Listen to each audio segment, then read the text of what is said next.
Hey guys, welcome to the channel. As you see in the thumbnail, what if Naruto trained dragon and married Astrid? Before I start, please do support for more awesome content, and subscribe my channel and like this video. Go support and follow the King Namikaze for writing that awesome fanfic, and also make sure to comment on this story, link in the description.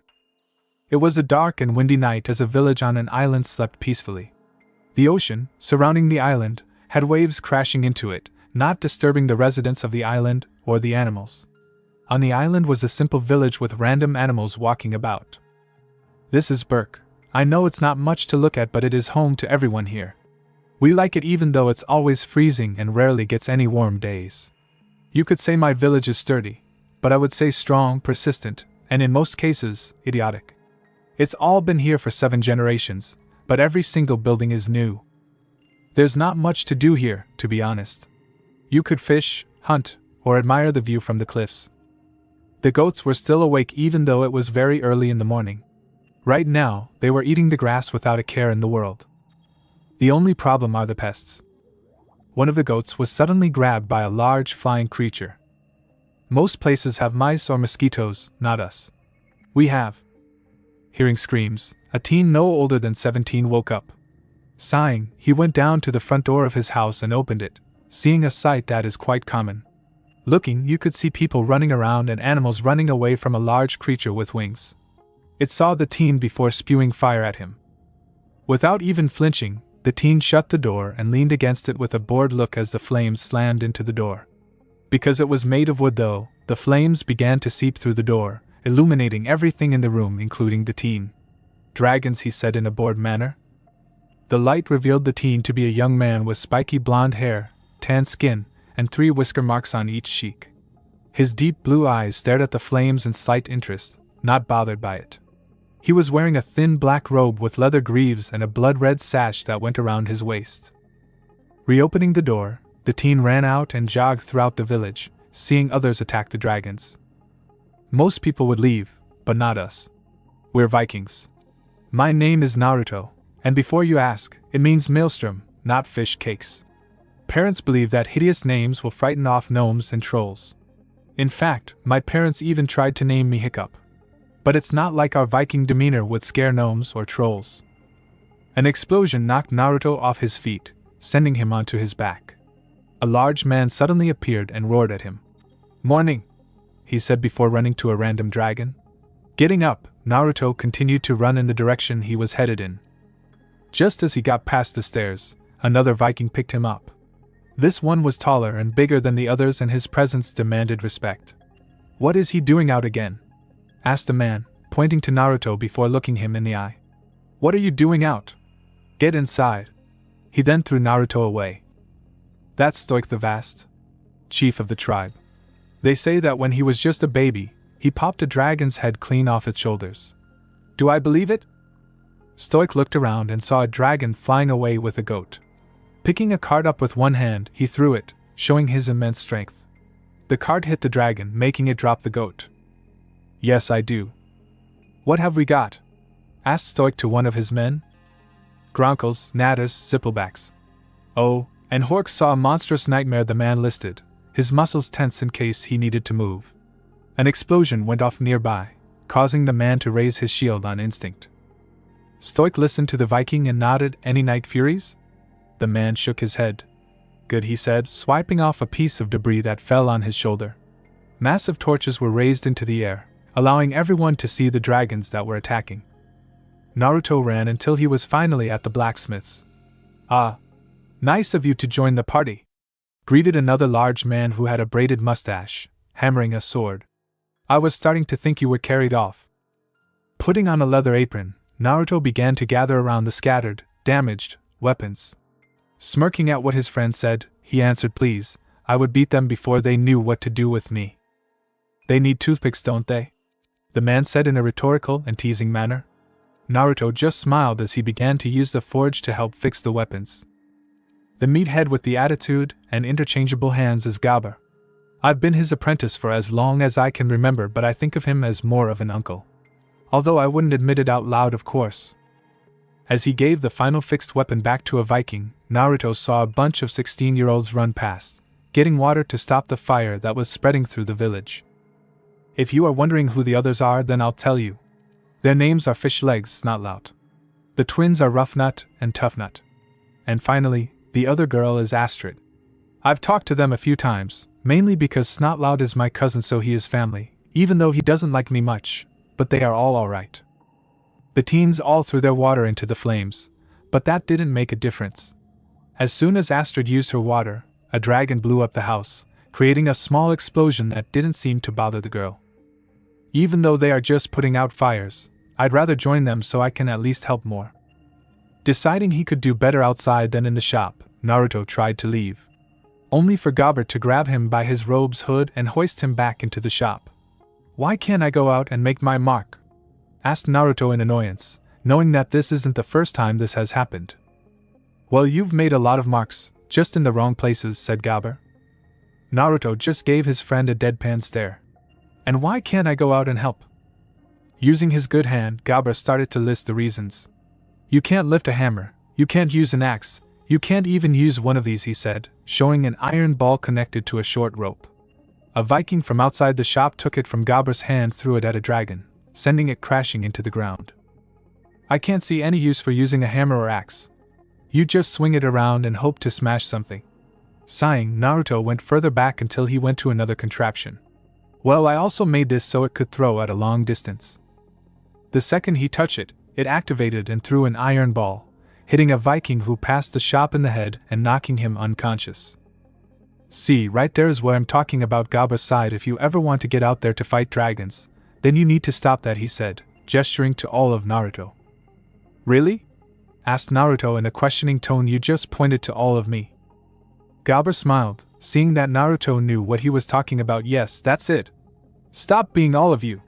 He then tossed Naruto a blunt sword. "Use sword now." Naruto just grumbled as he took the sword and began to sharpen it against the grinder. There are many types of dragons out there, too many to name by memory. But you do remember some, like Gronkles, Natters, monstrous nightmares. But there is one that all Vikings fear, one that never reveals itself. Those that have seen it have never lived to describe it. It is too quick for anyone, and too dangerous. It's called. A sound was heard throughout the village, making everyone tense in fear. The second they heard it, they ran away. Night Fury. An explosion went off, making people shout out. Even Stoic was terrified, but he hid it well as he led his people. "No one has ever killed a Night Fury. That's why I'm going to be the first." Gabber quickly ran to the front of the forge and changed his hammer to an axe. He looked at Naruto and said, "Stay put. There. You know what I mean." He then ran towards the battle, not noticing Naruto had a smirk on his face. Not long after Gabber left, Naruto was running through the village, avoiding the Vikings that neared him. He was pushing along the catapult he made and was intent on taking down the Night Fury. After a while he finally managed to reach a cliff that gave him the perfect spot to aim from. Setting up the catapult, Naruto waited and stared intently at the sky, waiting for a sign of the dragon. He waited for what seemed like hours, cursing slightly as the Night Fury was camouflaged into the night sky. Another sound was heard, showing that the Night Fury was preparing to attack. Suddenly, the defense tower that Naruto was near exploded and a shadow of the Night Fury flew by for a split second. By accident, Naruto shot the iron ball and net, but it missed and must have frightened the dragon as he heard a loud screech and then a slam. Thanks to the flames, Naruto was able to see a dark dragon, moving under some rubble before flying off in an awkward manner. "I hit it?" muttered Naruto with wide eyes before grinning. "I hit it. Did anyone see that?"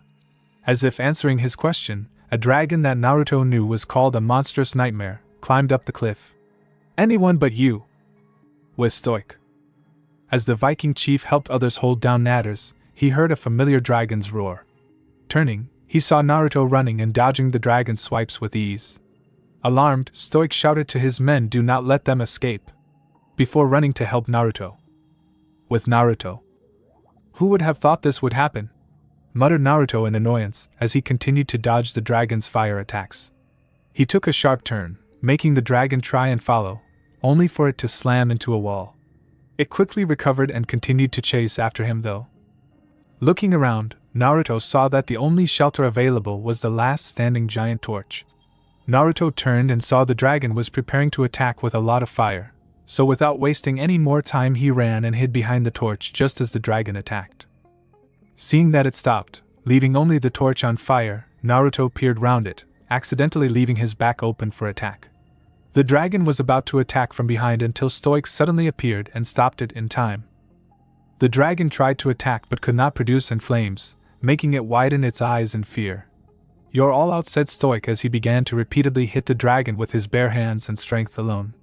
After a few hits, the dragon flew away, allowing Stoic to turn and look at Naruto. "Oh, and there's one thing you should know." "Hi, Dad," said Naruto with a sigh as he hung his head. He heard a massive crack and cringed when the torch behind him snapped and fell down, rolling throughout the village, unfortunately allowing some trapped dragons to be freed with goats and sheep. As if gloating, all the dragons flew by the Vikings with their catch, taunting them to try and attack. Unfortunately, everyone ran out of weapons so they couldn't, and the dragons were flying too high. Everyone looked at Stoic wondering what he was going to do, especially when his own son caused the trapped creatures to escape. Stoic glared at his son, not in hate but in anger. He grabbed Naruto by his robe's hood and dragged him. "I'm sorry!" shouted Naruto, trying to get his father's attention, but nothing was working. "I know I messed up again, but I can do better." "Enough!" shouted Stoic, tired of his son's excuses and promises. They stopped, with everyone watching. "Every time you step outside, disaster follows. Can you not see I have bigger problems? Winter's almost here and I have an entire village to feed." He then sighed. "Why can't you follow orders like everyone else?" "I don't want to be like everyone else," confessed Naruto. "I want to be me. To prove that I can help, without killing dragons." Stoic just nodded with another sigh. "You are many things, Naruto. And a dragon killer is not one of them." Stoic then looked at his friend. "Galber, make sure he gets home. I have to go help everyone else rebuild the village." Galber just nodded as he put a hand on Naruto's shoulder, making them both walk. The group of teens saw what happened and commented to Naruto as he passed, although Fish Legs didn't say anything because he was friends with Naruto. "Quite the performance," said Tough Nut with his twin sister laughing. Snotlout spoke next, happy that his cousin messed up big time. "I've never seen anyone mess up that badly." "That helped." He shouted the last part in sarcasm, making Naruto roll his eyes in annoyance. He looked at Astrid but she just glared at him, making Naruto sigh as he continued walking to his house. Neither he nor Galber said anything as they walked. When they reached the house, Naruto just walked inside as the large man walked away to help the others. For a minute, Naruto just thought back to everything that happened and then remembered about the dragon. He nearly hit it, flew off into the forest quite slowly. "And I'm pretty sure I heard a crash, but that might have been something else," he thought before shrugging. "Still worth a look." With that last thought, Naruto went to the back of his house and left. But not before grabbing a knife that could be hidden in his robes and putting his hood up. Running straight into the woods, Naruto searched for what felt like hours, trying to find any proof that a dragon landed here. Looking at his notebook that he always kept hidden in his robes, Naruto scoured off another part of the forest that he was in. Sighing, he closed it. "I was wrong," he muttered, "just like every other thing I do and say." Suddenly, he stumbled a little as he tripped over a stone. He managed to get his footing but froze when he saw the trees in front of him. Most were destroyed and toppled over onto the ground. There was even a long trench that he followed after a moment. He reached a hill and looked over, before ducking quickly as he saw a dragon laying on the ground. Taking out his knife, Naruto slowly climbed over the edge and approached the dragon, but looked confused as there were branches on top of it, and he could clearly see some blood, showing that it was injured. Taking a moment to study it, Naruto noticed that it was not a dragon that he had ever seen before, making him realize that he had actually hit the Night Fury. This one had a small body, one that was obviously built for speed. It was completely black all over and the only color he could see was the yellow eyes that were staring at him. Naruto didn't know what to do. On one hand, he could kill the dragon and prove to everyone that he killed one so they would finally accept him. On the other hand, he just didn't know. He was hesitating, and the hand that was holding the knife was shaking. Both dragon and Naruto stared at each other before the dragon closed its eyes, seeming to accept its fate. It waited but nothing happened, confusing the Night Fury. Then, its eyes widened when it saw Naruto lift branches off of it and start to pull out the larger splinters.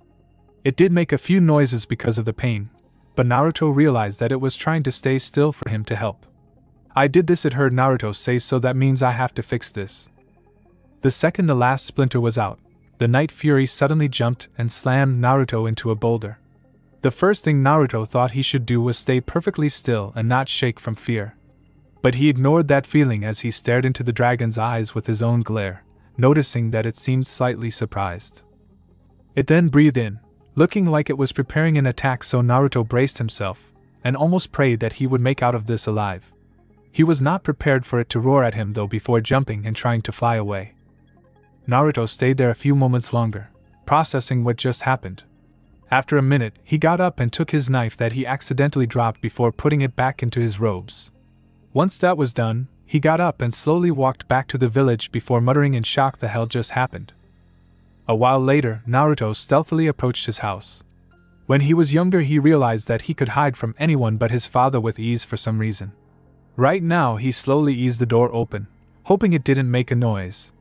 Looking inside his home, he saw Stoic sitting in front of the fireplace, in deep thought.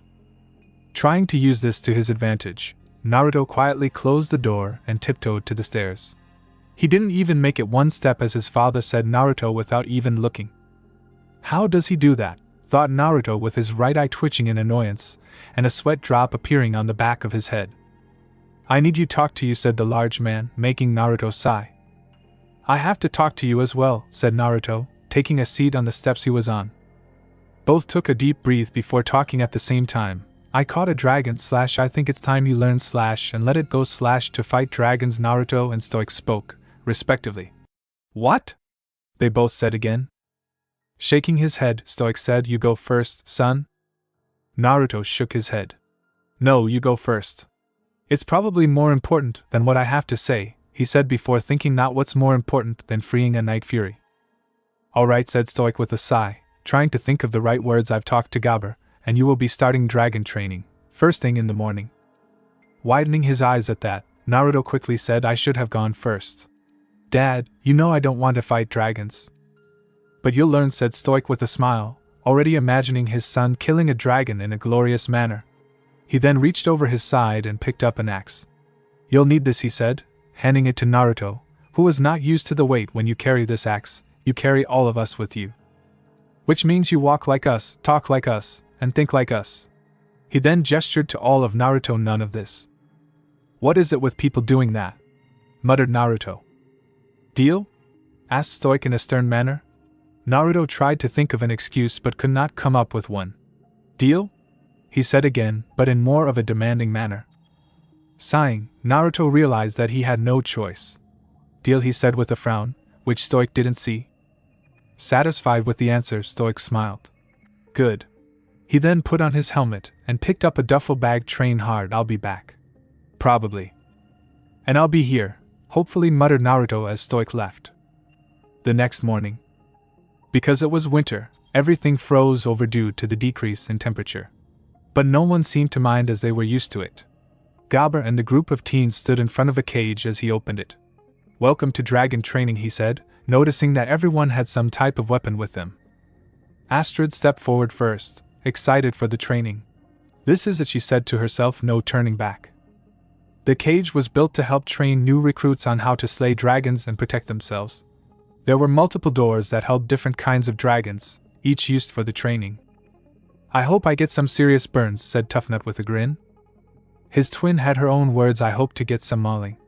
Like on my shoulder or lower back. Yeah, agreed Astrid with a sigh as she looked around. It's only fun if you get a scar out of it. What is wrong with you people? Said Naruto, getting everyone's attention, as they didn't know he was there. He walked forward still carrying the axe but with one hand as it stayed on his shoulder. We're not here to get injured. Before anyone could say anything, Gabber began to speak. Let's get started. The recruit that does best will win the honor of killing their first dragon in front of the whole village. That's clearly going to be me, gloated Snotlout before pointing his mace at Naruto.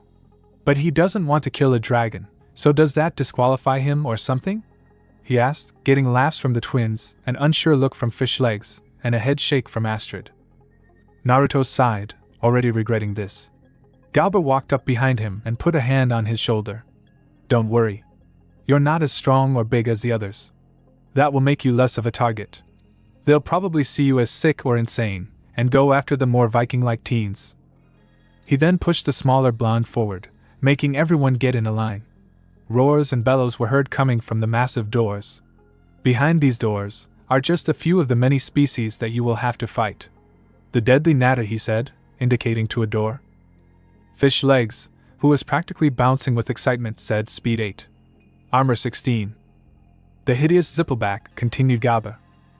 Plus 11 stealth times 2, said Fish Legs, a little louder. The monstrous Nightmare. Firepower 15. The Terrible Terror. Attack 8, Venom 12. Having enough of Fish Legs, Gaba shouted, "Can you stop that?" Sighing, he went up to the final door, and the Gronkle he put his hand on the lever. Fish Legs hesitated before whispering to Naruto Jaw Strength 8, who just nodded, actually finding this information useful. Snotlout saw what Gaba was doing and stepped forward. Whoa, what are you doing? Aren't you going to teach us first?" Smiling at the reaction that he was hoping for, Gaba spoke, "I believe in learning on the job." He then pushed the lever down, making the barricade, which was holding the doors shut, move out the way. The doors were suddenly slammed open as a Gronkle flew past it. Today is all about survival. Everyone dove out of the way as the Gronkle flew past them. If you get blasted, you're dead. Quick, what's the first thing you're going to need? Astrid shouted out first, with a smirk. A shield, she stated, knowing it was right. Shields, go. Your most important piece of equipment is your shield. If you have to make a choice between a sword and a shield, go for the shield, shouted Gabber, making everyone run to a shield. Unfortunately, Rough Nut and Tough Nut argued over one before the Gronkle destroyed the shield with a fire attack. Tough Nut, Rough Nut, you're both out. What? They both asked in a daze before walking to Gabber. Those shields are good for another thing. Noise, make lots of it to throw off a dragon's aim, advised Gabber, making everyone but the twins start to hit their shield to distract the dragon. All dragons have a limited number of shots. How many does a Gronkle have? 5? Shouted Snotlout. No, 6, shouted Fish Legs as he raised his shield in the air, which caused the dragon to aim for it. Gabber laughed, although no one heard it correct. 6. That's one for each of you. Fish Legs, you're out. Astrid kept her eyes on the Gronkle, but Snotlout's constant failed attempt at hitting on her was slightly distracting. So anyway, I'm moving into my parents' basement. You should come by sometime to work out. You look like you work out. Just as he finished his sentence, the Gronkle attacked. Seeing that it was headed her way, Astrid cartwheeled out of the way, making the attack hit Snotlout's shield. Snotlout, you're done, shouted Gabber, enjoying this. Astrid landed next to Naruto, who also kept his eyes on the dragon. Look out, he shouted as it flew to her side and fired. He moved his shield in time, knowing that Astrid wouldn't have been able to react quickly enough. The attack hit his shield, sending him back a bit as his shield was knocked away. Astrid didn't react but ran away to a safer spot. Naruto jumped out of the way as the Gronkle charged at him and tried to run after his shield. The Gronkle then pushed Naruto into a wall and pinned him there, before charging up its last attack. But Gabber used his hooked hand and pulled it away, making it fire its last attack into a wall. And that's 6, he said as he forced the Gronkle back into its pen. Go back to bed, you overgrown sausage. Once the doors were shut, he looked at the recruits. That's enough for today, but remember, a dragon will always go for the kill, he said, saying the final part as he looked at Naruto. Back in the forest. So why didn't you? Muttered Naruto as he examined where he found the Night Fury. Looking in the direction that the dragon flew off to, Naruto couldn't decide if he should follow it or not. Finally, deciding to throw caution to the wind, Naruto followed and after a few minutes, came across a hidden cove with a pristine clear pool. Beautiful, commented Naruto before looking around, but not the thing I'm looking for. Just as he was about to walk away, an object caught his eye. Looking, he saw it was a small pile of black scales. Picking one up, he began to inspect it, before jumping slightly when the dragon he was looking for flew right past him. He watched as it tried to climb a wall before falling and flying to the ground, but its landing was off. Naruto then watched as it tried to fly away a few more times but couldn't. Getting out his notebook, he drew the dragon but left out half of the dragon's tail. That would explain why you're not flying, he thought before cursing slightly when he dropped his pencil. When the pencil hits the ground, its sound echoed all over the cove, getting the dragon's attention. It looked at Naruto, and both stared at each other for a while before the Night Fury seemed to look away in boredom. Later that night, as the day passed, a storm blew into the village, raining heavily on anyone that stood outside. Naruto just walked through the village with his hood up, not minding the rain as he walked towards the great hall. When he entered the hall, he saw the other recruits talking to each other and Gabber. He walked up to them, removing his hood. "Where did Naruto go wrong?" asked Gabber, whilst Naruto rolled his eyes. "He showed up?" said Roughnut with a grin. "He didn't get eaten," said Toughnut with a grin, similar to his sister. Finally Astrid spoke. "He's never where he should be." Naruto didn't say anything as he took a plate of food and walked past their table, not even glancing as they moved about so he wouldn't sit next to them. Gabber smiled when he heard Astrid's answer. "Thank you," Astrid said Gabber, just as Naruto sat down at the next table. Gabber held a book in his hand before placing it on the table that the recruits were eating at. "The Dragon's Manual, everything we know about every dragon we know of." Thunder was then heard as it roared across the sky. "No attacks tonight," said Gabber with a sigh. Knowing everyone's reaction study up, he then left the recruits to themselves. As everyone started to complain, or in Fishleg's case, gloat about knowing the book, Naruto glanced at it from where he sat. That book might know about Night Furies, he thought, before seeing the others walk away, only leaving him and Astrid. Getting up, he walked over to her. "Are you going to?" He was interrupted as Astrid pushed the book his way. "Read it," she said before running to catch up with the other recruits. "Took the words out of my mouth," muttered Naruto as he took the book. Going back to his seat, he opened it up and began to read. He read the information on a lot of dragons before finally coming to the page marked Night Fury. Naruto then furrowed his brows as the page was blank save for a couple sentences. There wasn't even a picture to show what they looked like. He then began to read the page. "Speed unknown. Size unknown. The unholy offspring of lightning and death itself. Never engage this dragon. Your only chance, hide and pray it does not find you." Naruto sat back then in confusion before taking out his notebook and looking at the drawing he drew of the dragon. The next day. For the rest of the night, Naruto thought about what he read and what he had seen from the Night Fury. Everything he knew of dragons didn't seem to add up for this particular one, and it was confusing him to no end. Now he was in the training grounds, looking at Gabber while staying out of the way from the others and the deadly natter that they were up against in a maze. "Hey, I was just wondering if there was any more information on Night Furies. The book was quite vague on that." Hearing a noise, Naruto turned and saw the natter looking at him before attacking with fire. Easily dodging it, Naruto ran around a corner, staying out of its sight. "Focus, Naruto. You're not even trying," commented Gabber from outside the training grounds. "Today is all about attack." The natter hopped from wall to wall, looking for a target. The natters are quick and light on their feet. Your job is to be quicker and lighter. I'm really beginning to question your teaching methods." Naruto heard Fishleg shout, avoiding the natter's spike attack. Acting as if he didn't hear the large routine, Gabber picked his teeth whilst giving more advice. "Look for its blind spot. Every dragon has one. Find it, hide in it, and strike." Both Roughnut and Toughnut ran until they had to stop right in front of the natter. Thankfully it didn't see them, but that didn't stop the twins from arguing. "Blind spot, yes. Deaf spot, not so much," commented Gabber when he saw the natter attack the twins. Everyone ran by and Naruto stopped to ask Gabber another question. "Is there any way to sneak up on a Night Fury? Like its blind spot?" "No one's ever met one and lived to tell the tale," said Gabber with a sigh. "Now get in there." Naruto, Astrid whispered harshly, getting the blonde's attention. Looking, he saw her and Snotlout crouching next to a corner, and Astrid telling him to be quiet and get down. Once he was down, Astrid looked round the corner, and quickly reared her head back just as the dragon appeared.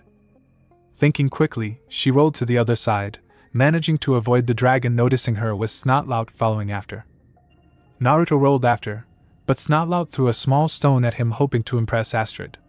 The stone hit Naruto's shield, which caused two things. One was for the shield to move slightly and cause Naruto to fall on his ass. The other was the noise getting the natter's attention as it roared at Naruto. Quickly moving, the dragon was forced to jump over a couple of walls to try and catch its prey. It stopped in front of Astrid and Snotlout, and again, roared. "Watch out, babe, "I'll take care of this," said Snotlout as he pushed Astrid away and threw his mace at the dragon, but it wasn't even close as it sailed widely past dragon. Snotlout looked embarrassed. "The sun was in my eyes, Astrid," he said before the dragon attacked. "What do you want me to do? Block out the sun?" "I can do that, I just don't have the time," he said, trying to sound strong and cool as he and the others ran away. For some reason, the Natter chased after Astrid as it banged into the walls, knocking them all over.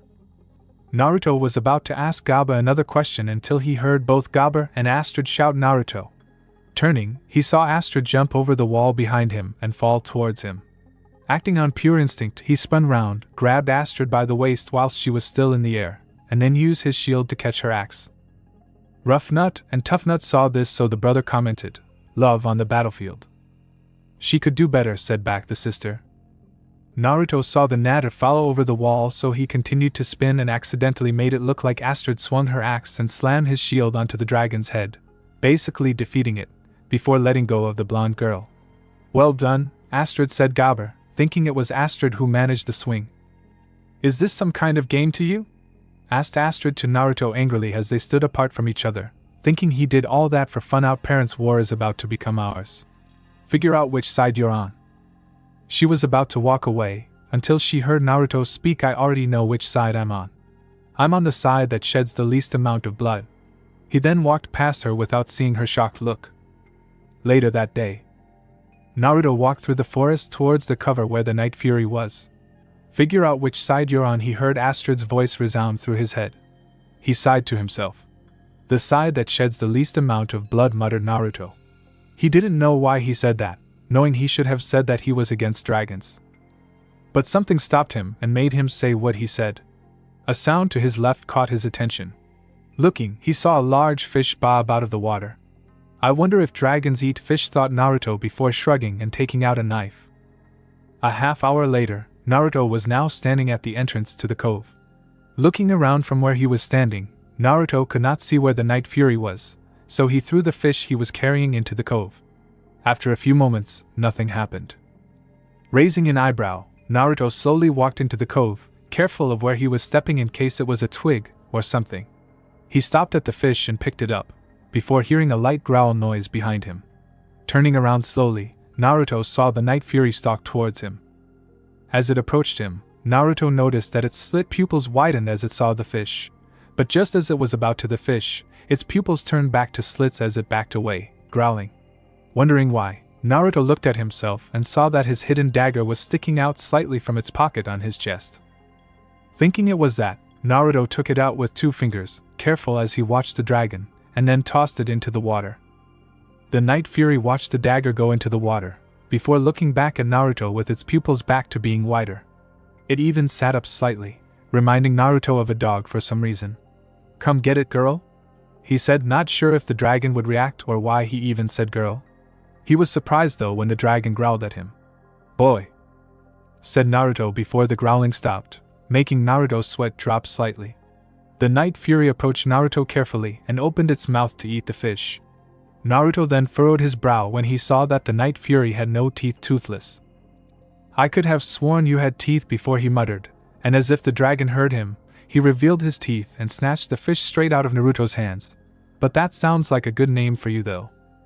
Toothless ate the fish in a few bites and he seemed to enjoy it, if him fervently licking his lips was any indication. Seeing Naruto, his eyes turned back into slits and pushed Naruto against a boulder. Both stared at each other, and Naruto was about to do something, before seeing Toothless act like he was choking. Suddenly, the dragon regurgitated a part of the fish and made it land on Naruto's lap. Confused by this, Naruto looked at the fish and then back at the dragon, only to see said dragon looking at him like he was expecting something. They continued to stare for a few more seconds until Toothless glanced at the fish and then back at Naruto. Seeing this, Naruto looked at the fish and sighed as he figured what he was supposed to do. He bit into it, not enjoying it at all. Naruto chewed and saw Toothless make a swallowing motion, making him mentally sigh and turn green slightly. Wanting to finish quickly, Naruto swallowed and then shivered. "That was not pleasant," he muttered. He looked at Toothless before giving the injured dragon a grin. Seeing the grin, Toothless tried to mimic that, made Naruto widen his eyes in amazement. Unconsciously, Naruto reached out, but Toothless saw this and growled as his teeth appeared, before flying to the other side of the cove. Naruto stood and watched as the dragon landed and breathed fire on the ground before lying down on the scorched ground. Hearing something tweeting, Toothless looked up with curiosity in his eyes. He saw a bird on a tree branch right above and followed it with his eyes before seeing Naruto standing right next to him. The blonde quirked an eyebrow when he saw the dragon look bored at him and turn away. He then saw Toothless' tail and noticed its damaged tip. He reached out to touch it, but Toothless moved and glared, making Naruto look apologetic as he walked away. Later that day, around sunset, Toothless was hanging from a tree like a bat. He looked around, wondering where that pestering human was until he finally saw him. Not that far away, Naruto sat on a small rock, using a stick to draw two things. One was Toothless, although the drawing was a bit crude. The other drawing was a fox, but Naruto seemed to add his hair and whisker marks to it. He didn't stop drawing as he saw Toothless' shadow appear next to his, distracting him slightly as he drew 9 tails to the fox. He was about to correct his mistake until he saw Toothless waddle away. He watched as the dragon used his teeth to rip a small tree from the ground and began to draw, using the bottom of the tree. A few times, Naruto had to either duck or bend backwards just to avoid getting hit by the tree as Toothless passed by. Naruto continued to watch in fascination for a few minutes until he saw Toothless stare at him with happiness and expectancy. Confused, Naruto looked down and walked forward, accidentally stepping on the drawing, which Toothless growled at. Raising an eyebrow at that action, Naruto lifted his foot and Toothless stopped, and then started again as Naruto put his foot back down. Making sure not to step on the lines, Naruto began to move around and follow the drawing. He did this until he accidentally backed up against Toothless. Turning, they stared at each other until Naruto raised his hand and waited before closing his eyes. Toothless seemed to debate about something before slowly resting his muzzle against his hand. Opening his eyes in shock, Naruto saw Toothless open his own, before flying away to the other side of the cove, leaving an astounded Naruto by himself. The next night, Naruto spent all of the day thinking about what happened at the cove. Everything that has happened had done nothing but confuse Naruto. Right now he was sitting on top of a catapult tower with the others as Gaba was telling stories, but he wasn't listening. Shaking his head, Naruto began to listen to the others, only to roll his eyes at what Snotlout said. "I swear I'm so angry right now. I'll avenge your beautiful hand and your beautiful foot. I'll chop off the legs of every dragon I fight, with my face." "Goddamn moron," thought Naruto, accidentally letting out a scoff. Thankfully no one but Astrid heard him, but she decided to ignore it. Galber shook his head at what Snotlout said. "No, it's the wings and the tail you really want. If it can't fly, it can't get away. A downed dragon is a dead dragon." Naruto widened his eyes when he heard this, instantly thinking of Toothless' tail. That's why he can't fly. Without his tail fin, he's as good as dead. Narrowing them, Naruto stood up and ran down the steps with only 2 people noticing. Galber was the first but ignored so he could continue to eat and then go rest. Astrid looked to where Naruto sat but grew confused when she saw he wasn't there. Standing up, she went to the stairs and saw Naruto running down with great speed. "What is he doing?" thought Astrid before shaking her head and going back to sit down. Naruto was now in his study room, where pictures of contraptions and dragons were scattered about the room. He took out his notebook and opened it to the page of where he drew Toothless. Smiling, he drew in the missing tail before running up to where he worked part-time, the forge. For the rest of the night, he worked non-stop as he used the forge, hammer, anything to help him build a fake fin for Toothless. It was around 5 in the morning by the time he finished, and Naruto smiled at his work before packing his gear, hoping that his idea would work. He walked through the village and into the forest before stopping at a small lake. He stayed there for an hour and fished for countless fish, all for Toothless. It was around dawn when he arrived at the cove. "Hey Toothless! I hope you're hungry because I brought breakfast," he called as the dragon appeared in front of him.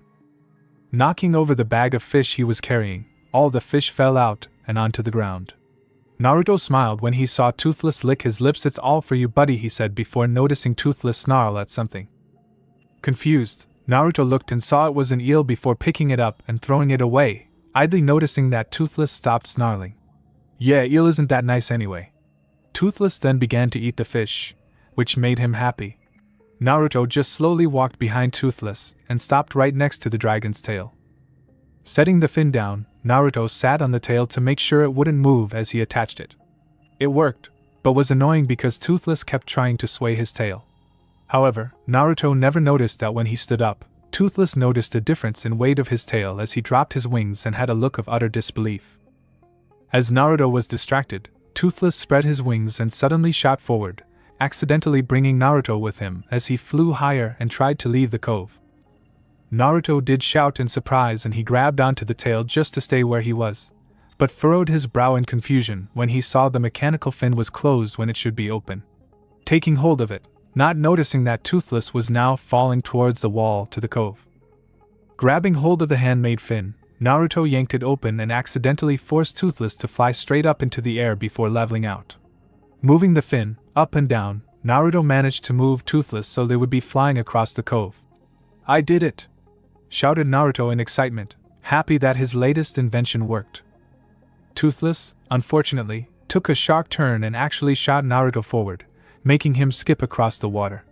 Evening himself out as he skipped along the water, it looked like Naruto skidded back before he fell to his knees on the shore. But because Naruto wasn't controlling the fin anymore, Toothless also slammed into the water near the shore. The next day. "Today is all about teamwork," said Galba from outside the training grounds. As soon as one of the doors to a dragon was unblocked, it exploded open, covering the area in smoke. Everyone went into pairs. Naruto with Fish Legs, Astrid with Rough Nut, and Snotlout with Tough Nut. Every single one of them was also carrying a bucket of water each. Now, a wet dragon head can't light its fire. The hideous Zippleback is extra tricky. One head breathes gas, and the other head lights it. Your job is to know which is which. The smoke continued to spread, encircling each pair. As Naruto and Fish Legs looked around from where they are, Fish Legs spoke about the Zippleback razor-sharp, serrated teeth that inject venom for predigestion. It prefers ambush attacks, crushing victims with its. "Hey," spoke Naruto, interrupting Fish Legs' time and place. "This is either." As the smoke began to clear slightly, Naruto noticed a few figures near him and could hear Snotlout talking, before he heard Astrid and Roughnut shouting. "Dumbass," said Naruto out loud when he heard Toughnut and Snotlout compare the girls to dragon, and then laughed when he saw both guys get hurt by the girls. After a few seconds, Toughnut ran past them, shouting, "Oh, I am hurt. I am very much hurt." "Chances of survival are dwindling into single digits now," commented Fish Legs. A dragon's head appeared from the smoke, acting like a snake, as it seemed to slither through the air. Fish Legs panicked as he threw his water onto the dragon, only to watch as it opened its mouth and release a green gas. "Wrong head," said Fish Legs as he chuckled nervously. The Zippleback head then released a lot more gas, scaring Fish Legs as he ran away. "Fish Legs!" shouted Gabba in concern. The second Zippleback head appeared in front of Naruto. Knowing that this one ignites the gas, Naruto threw his water at the head, only for it to jerk its head back and avoid the water. "Well, that's not good," said Naruto, as he watched what happened. "Naruto!" shouted Gabba as he entered the training ground, but everyone stopped as they saw the Zippleback move away from Naruto. Raising his left arm, the sleeve revealed an eel, which the dragon saw and reeled back in disgust. "Get back in there," ordered Naruto with a fake glare. Once the Zippleback was back in its cave. "Very good," said Naruto, deciding not to throw the eel into the cave as the dragon had done as told. Closing the doors, Naruto turned and stopped when he saw everyone stare at him. "What?" When no one answered, Naruto continued, "Well, if everything's done, then I shall leave." With that, Naruto just walked away. Throughout the week. Throughout the night, Naruto created a saddle that he would be able to put on Toothless. The only problem was actually putting it on, as the dragon seemed to think that they were playing and ran away every time Naruto came near him. Once the saddle was on, Naruto attached a small rope to Toothless' fake fin, and when they flew, he tugged on it in random directions. Unfortunately, he tugged too hard and made Toothless go left, and for Naruto to fall off. Getting an idea, Naruto created a safety line that made sure to keep him on Toothless as they flew. When they tested it the next day, they crash-landed in a field of large grass. Thankfully, it was a soft landing. When Naruto found Toothless, after falling from the crash, he saw the Night Fury rolling around on the grass, enjoying the feel of it. Testing a theory, Naruto took a handful of grass that he called Dragon Nip, and used it as he and the other recruits went off against the Grunkle. When the dragon came near Naruto, He took out the grass and rubbed it against the dragon's nose, making it turn over. After another successful flight, Naruto began scratching Toothless' neck and then under the jaw, causing the dragon to fall over. Testing another theory, Naruto did the same thing to a natter that he and the recruits were up against. It was a good thing too because Astrid was running towards the dragon with her axe raised and ready to strike. Things were also improving at the village because when Naruto sat down at a table to eat, everyone in the hall surrounded him and began talking to him. The only one that didn't was Astrid as she slammed her drink down angrily. When he visited Toothless again, Naruto found that the dragon likes chasing a small patch of light that Naruto was reflecting off of a piece of metal. At the next day of training, everyone was now up against the terrible terror, a very small dragon. It attacked Toughnut, but Naruto stopped it by using his shield to reflect the light and attract its attention. Using this, Naruto moved the light and caused the mini dragon to follow it all the way back to its cave. The next day was a close call to Naruto as he went through the woods towards the cove. The reason was because of Astrid, and she was throwing her axe at random trees. When she pulled it out of a tree, she turned and was about to throw it again, but stopped when she saw Naruto walk in the distance. Deciding to follow him, Astrid hid behind a few trees until she saw her fellow blonde walk behind a boulder. Thinking she caught him, she climbed the boulder and looked over, only to widen her eyes in shock when she saw no trace of Naruto. Naruto took Toothless to a high cliff and tied the dragon to a tree stump. Once everything was ready, he climbed on Toothless, and they began practicing their flight and how the fin works exactly. Unfortunately, the rope snapped and sent both Toothless and Naruto flying back. Tumbling on the ground a few times, Toothless stood up and Naruto found that the safety line that kept him attached to Toothless was damaged and he could not separate them now. Knowing that the only way to fix this was to take Toothless to his workshop, Naruto waited until night and led the dragon through the village. Thankfully there were only a couple of people about. When he reached the workshop, Naruto quickly entered, followed by Toothless who did not fit easily. This caused a lot of noise and one person heard Naruto. Knowing that the voice belonged to Astrid, Naruto tried to pry the ring off of the saddle's hook, but to no avail. "Aren't you there?" Knowing there was nothing else he could do, Naruto jumped through the window and quickly closed it behind him. "Astrid, hi Astrid," said Naruto, trying and failing to act casual. "I normally don't care what people do, but you're acting weird," said Astrid before watching Naruto get pulled into the wall behind him. "Well, weirder." "I take offense to that," said Naruto before he felt Toothless move away, lifting him higher into the air. "Well, I'm not that weird," finished Naruto before being pulled through the window. Shocked by this, Astrid ran to the window and opened it, only to see nothing there. She never noticed Naruto and Toothless run behind her and fly away. After the week. During the middle of the day, a lone ship entered the village's dock. The ship was damaged and looked like it would sink unless it was fixed. When all the Vikings left the ship, they all had downcast looks as they walked. Stoic was the last to leave the ship and he passed Gabber, who was staring at the ship. "Well, I trust you found the dragon's nest at least." "Not even close," said Stoic, and you could hear the frustration in his voice. Gabber quickly walks up to his longtime friend and took his duffel bag, trying to help. "I trust you had more success than I did?" Gabber smiled. "Well, yes actually." Shocked by this, Stoic stopped and stared at his friend before other Vikings who stayed in the village passed him and congratulated him. "You did it?" asked a bewildered Stoic. "Yep.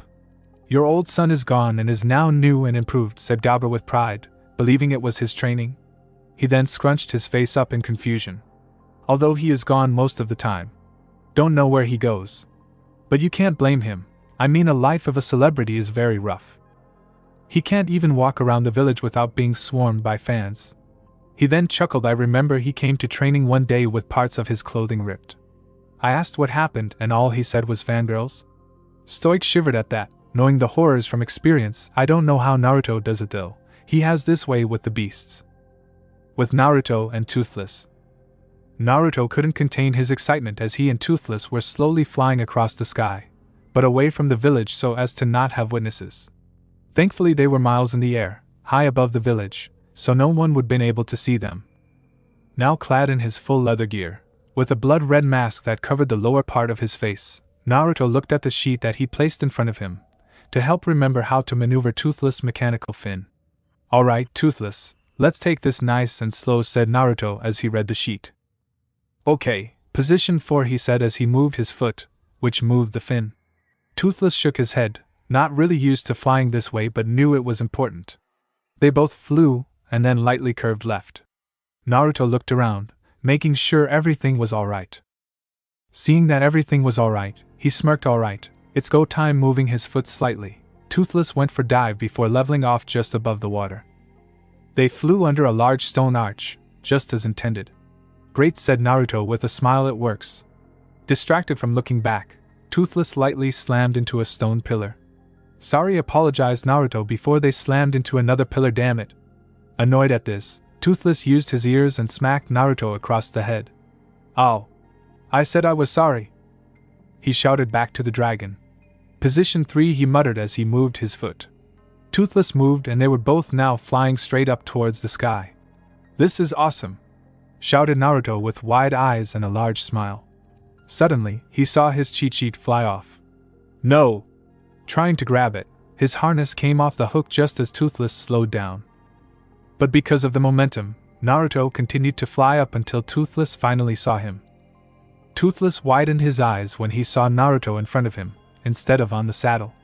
He then began to thrash around just as Naruto tried to get back to the saddle. Calm down, shouted Naruto over the wind, hoping that Toothless would have heard, but sadly not, as the dragon's tail whipped his face hard enough for a large cut to appear on his forehead. Seeing an opening with his one good eye, now that his left eye was covered in blood, Naruto maneuvered himself so that he flew close to the saddle. Finally managing to grab hold of the saddle, Naruto quickly straightened himself out as he reattached his harness. Unfortunately, they were still plummeting towards the water as they span in midair, so the air current kept pushing the cheat sheet out of the way as Naruto tried to read it. Seeing that it was too late for that, Naruto decided to let it go as he instinctively moved his foot so he could move the fin. It worked as they straightened themselves out and then maneuvered them throughout all the rock pillars and archways that they passed earlier. After a few close calls, they made it past, and both sighed in relief. Thank God that's over, muttered Naruto, not noticed a glimmer of mischievousness appear in Toothless' eyes before the dragon blew fireball ahead of them. Damn it, muttered Naruto, when he saw the fire. A half hour later, both Naruto and Toothless were resting on a beach. With his mask down, Naruto was now cooking a couple of fishes. You could clearly see the soot on his face and in his hair. The cut that was on his head finally stopped bleeding and Naruto was careful to wash it because of the soot. Hearing Toothless make a weird noise, Naruto looked and saw the dragon regurgitate a fish head. Chuckling in an awkward manner, Naruto spoke, "No, I'm alright, thanks." Hearing another noise, Naruto looked ahead and saw several terrible terrors appear and land in front of him.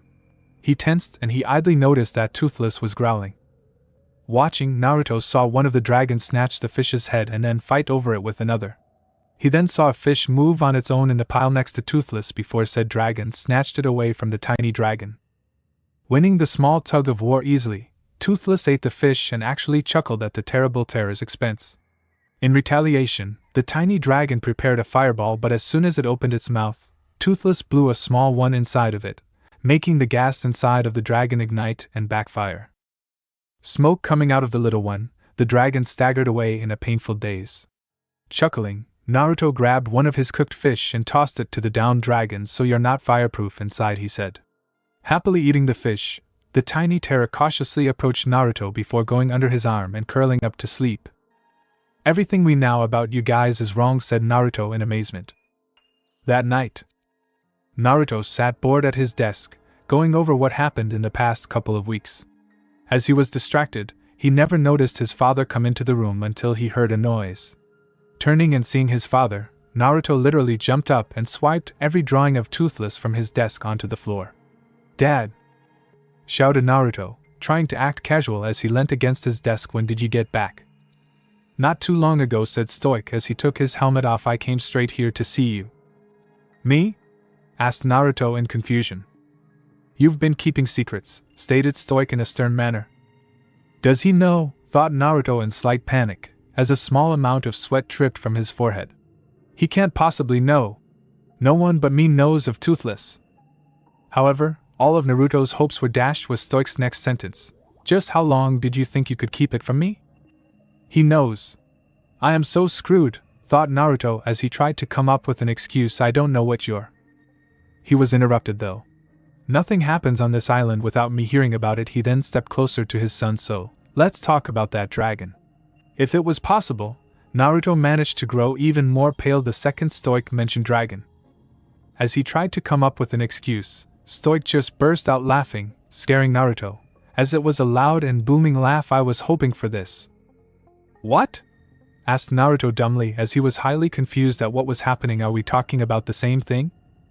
And it will only get better, continued Stoic in an excited manner. Just wait until you spill a natter's guts for the first time, and mount your first grunkle on a spear. What a feeling! Shouted Stoic as he clapped Naruto's back, jerking the 17-year-old a little. I knew it, thought Naruto with a slightly relieved but still worried expression. You really had me going there, son, Stoic said as he laughed a little. All those years of the strangest Viking Berk has ever seen. Odin, it was rough, I almost gave up on you. All the while you were holding out me. Thor Almighty! Grabbing a stool that was nearby, Stoic sat down on it. His massive frame was still filling the room. With you doing so well, we now have something to talk about, he finished with a large smile. Unfortunately, it was very awkward at the next moment because neither knew what to say. After a minute of silence, Stoic coughed to break it. I brought you something, he said as he showed a Viking helmet to keep you safe in the ring. Naruto took the helmet and smiled. Wow, he said, thank you. He then put it on his head, still wearing his smile. Your mother would have wanted you to have it, said Stoic with a gentle smile. It was half her breastplate. At this, Naruto's eyes widened slightly as he took the helmet off his head. He grimaced slightly but managed to put on a smile anyway. Stoic then tapped his own helmet that Naruto noticed was the exact same as the one in his hands. Matching set. So as to keep her close. He then stood up and ruffled Naruto's hair. Wear it proudly.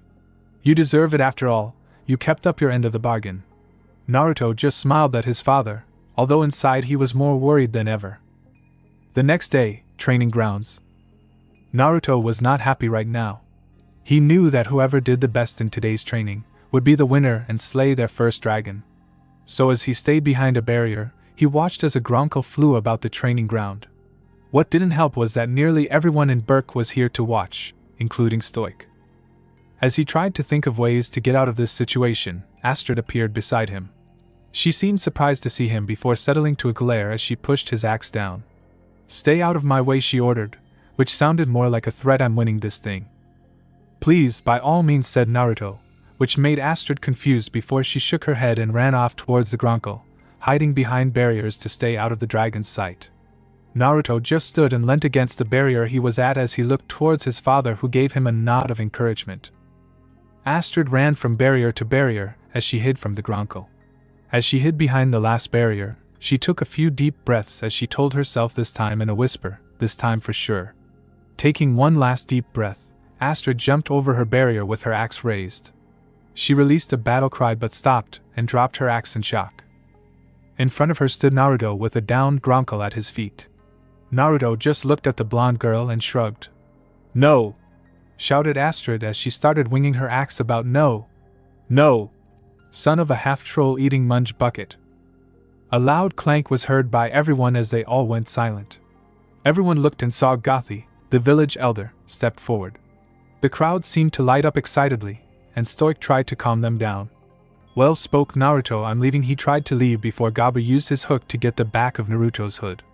Hey, I need to. He was interrupted as Astrid, the second Naruto was put back on his feet, pointed her axe at Naruto. What? She shouted, extremely angry. What do you need to do? Stoic then raised his hand, silencing everyone.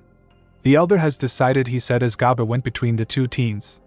Once the elder was next to the training grounds cage, Gabu raised his hooked hand above Astrid.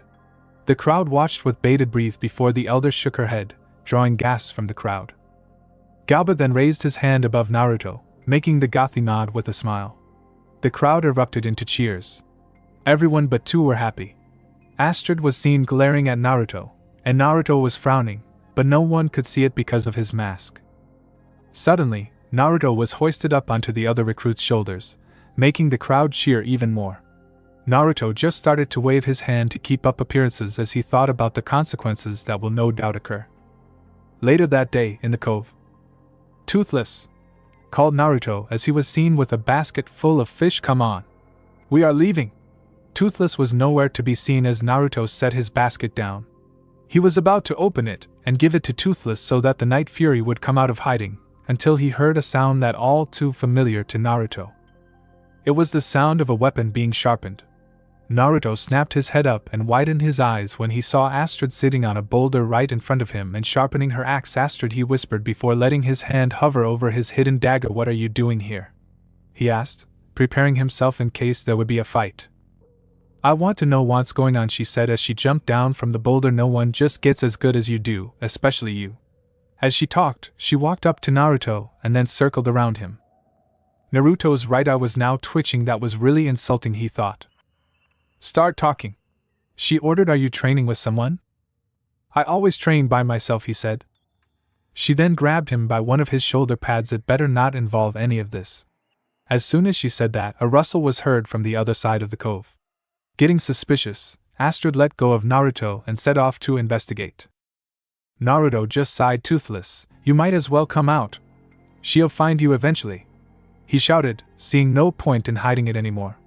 Astrid turned to Naruto, tired of him being an idiot, as she raised her axe in a threatening manner. Naruto just sighed as he heard the dragon growl from where he was. Astrid turned towards the noise and widened her eyes in fear as she saw a dragon she had never seen before. Get down! She shouted, pushing Naruto down to the ground. Toothless saw this and roared as he ran out from where he was to help his friend. Astrid quickly got back up and raised her axe when she saw the dragon charge at her.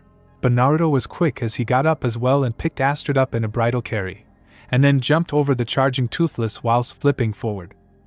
Once he landed back on the ground, he quickly put Astrid back on her feet, not noticing her blushing face, and put his hands up to stop both Toothless and Astrid from attacking each other. Stop!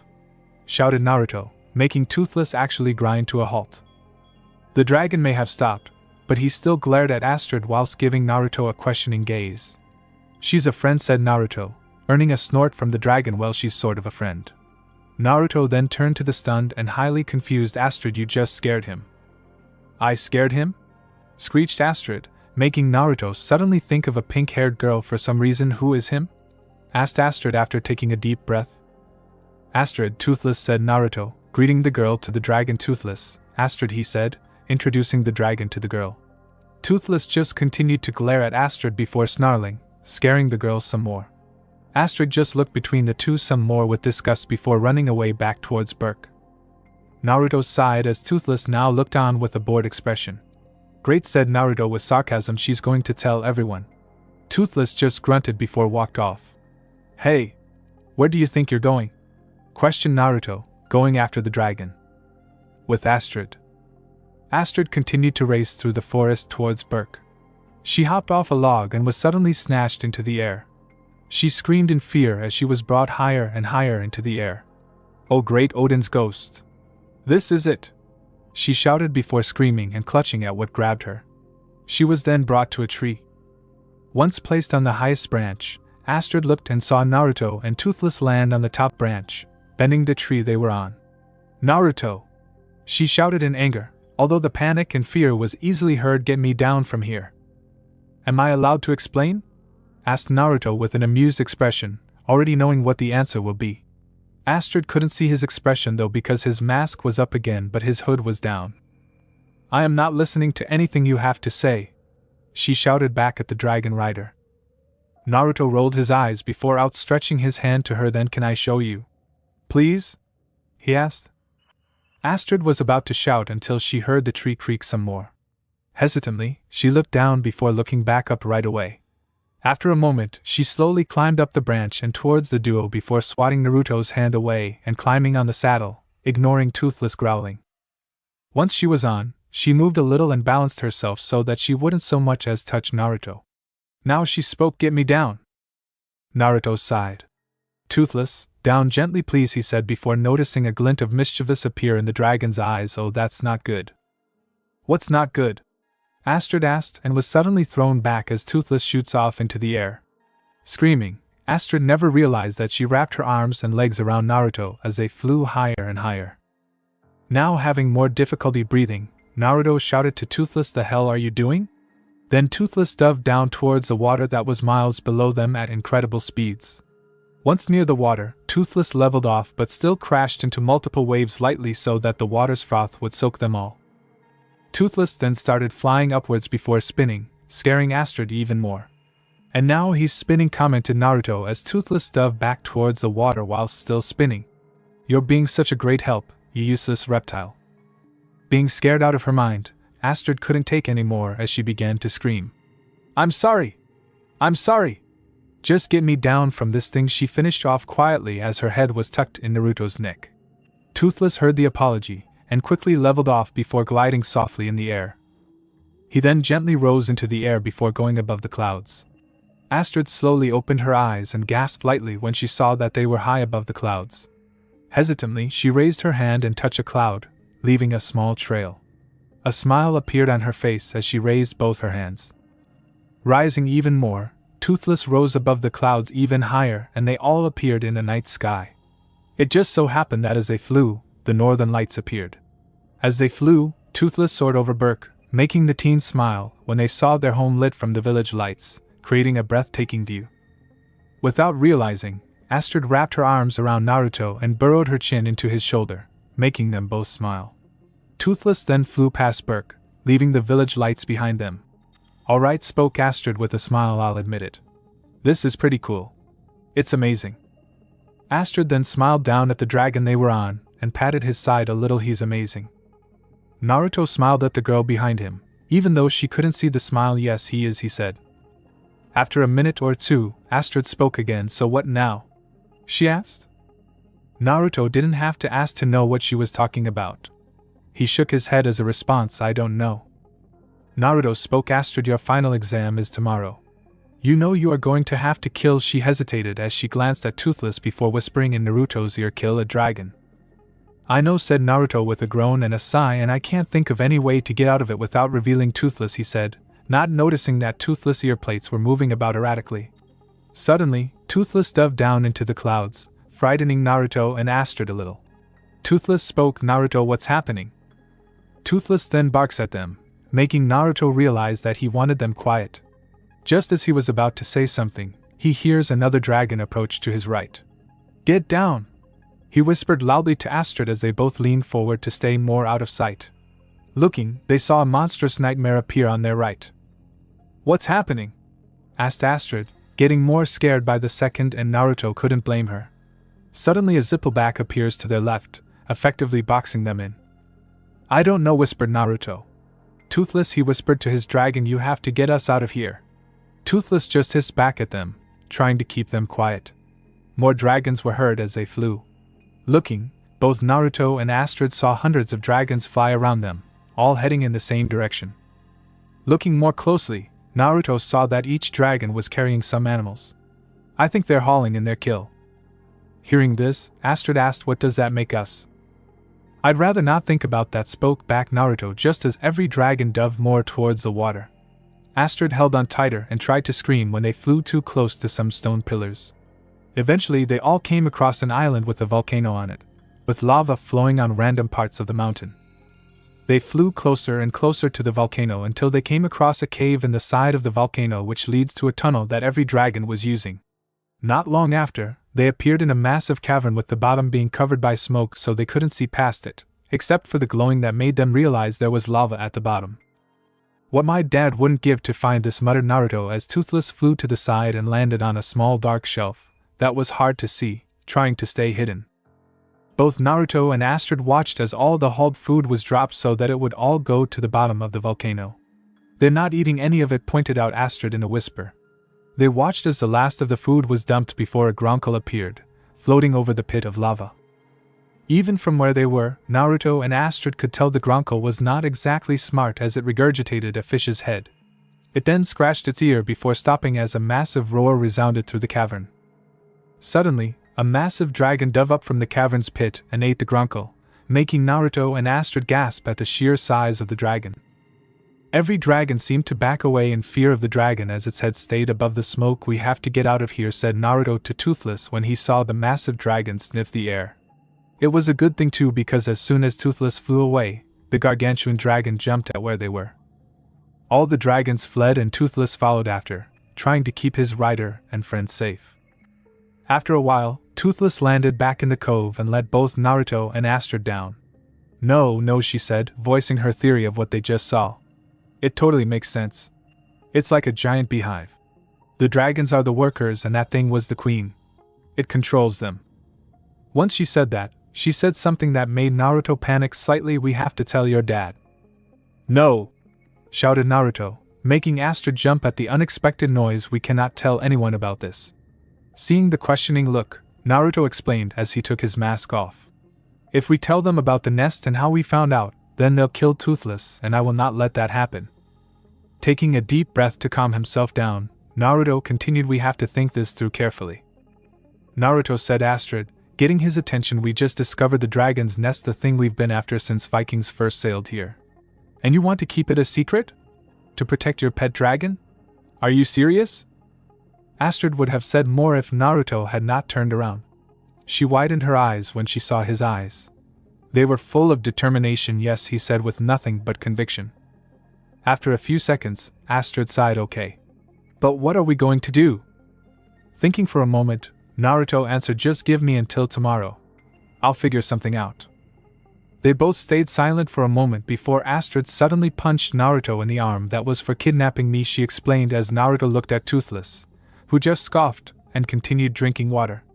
Looking back at Astrid, his eyes widened when she grabbed his arm and kissed his cheek, causing them both to blush immensely. That was for everything else, she stuttered before running away back to Burke. Naruto stared after Astrid, not knowing what to say as his jaw was almost unhinged. Toothless walked up to Naruto and gave him a look. What are you looking at? Asked Naruto once he found his voice. The next day, at the training grounds. Almost all of Burke were at the training ground, excited to see the son of Stoic slay a dragon. The entire arena was filled with flags and banners as everyone cheered when Stoic appeared. Well, he shouted over the roaring crowd, I'm glad I can show my face in public again. The crowd laughed along with Stoic before he quieted them. If someone had told me that in a few short weeks, Naruto would go from being, well, Naruto, to placing first in the dragon training, I would have tied him to a mast and shipped him off for fear he'd gone mad. And you know it. But here we are. And no one is more surprised and proud than I am. Today, my boy becomes a Viking. He roared the last word and the crowd cheered. Down in the training arena, Naruto stood at the gate, not looking worried in the slightest. Be careful with that dragon, he heard. Turning, he saw Astrid standing there with a smile of reassurance. He chuckled. It's not the dragon I'm worried about, he said, nodding towards his father. What are you going to do? Naruto looked at Astrid and smiled, making her unknowingly blush slightly. I'm going to end this, he said whilst putting his mask up. He seemed to hesitate before taking her hand and making her blush more. If something goes wrong, make sure that they do not find Toothless. I will, replied Astrid as she squeezed his hand slightly. Just promise me it won't go wrong. Noticing that Gaba was coming, Naruto quickly said, I promise. It's time. Make sure to knock it dead, he said to the boy, not noticing as the two quickly let go of the other's hand. Naruto just sighed as he put on the helmet that his father gave him. He entered the ring and the crowd seemed to cheer even more as soon as they saw him. Show him how it's done, my man, shouted Stoic, gaining his son's attention as the two locked eyes. Stoic nodded and Naruto went to where the weapons were. He went there and took a shield and an average sword that was made for someone of his size. I would have gone for the hammer, muttered Stoic to Gaba, who nodded in agreement. Naruto then went back towards the center of the arena and stared at the large bolted door that contained the dragon that he was to slay. I'm ready. The bolt to the door was lifted, and the heavy doors burst open in a blaze of fire as a monstrous nightmare jumps out. Its entire body was covered in flames as it runs around the arena and its walls.